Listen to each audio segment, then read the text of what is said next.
പണ്ടൊരു കാട്ടിൽ ക്രൂരനായ ഒരു സിംഹം താമസിച്ചിരുന്നു. തന്റെ ശക്തി കൊണ്ട് മറ്റു മൃഗങ്ങളെയെല്ലാം ഉപദ്രവിച്ചും കൊന്നും തിന്നും അവൻ ആ കാടിനെ നരകമാക്കി മാറ്റിയിരുന്നു.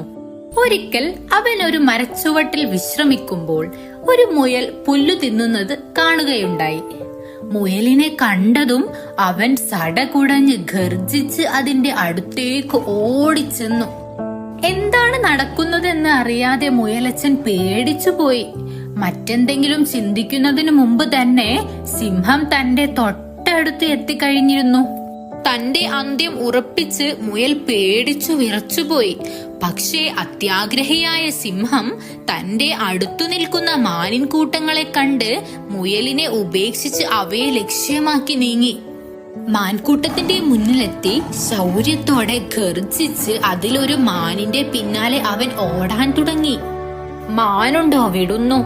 മാനും ശരവേഗത്തിൽ ഓടാൻ തുടങ്ങി. മാനിനോട് പിടിച്ചു നിൽക്കാനാവാതെ സിംഹം തളർന്നു. മാൻ തന്റെ ജീവനും കൊണ്ട് ഒരു കാടിന്റെ ഉള്ളിലേക്ക് കയറി. നിരാശയും സങ്കടവും വിശപ്പും എല്ലാം കൂടിയായി അവൻ അലറി വിളിച്ചു.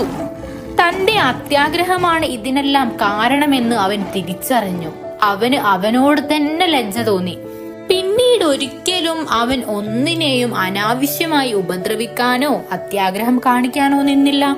നല്ലൊരു രാജാവായി പിന്നീടുള്ള കാലം അവൻ ആ കാട് ഭരിച്ചു.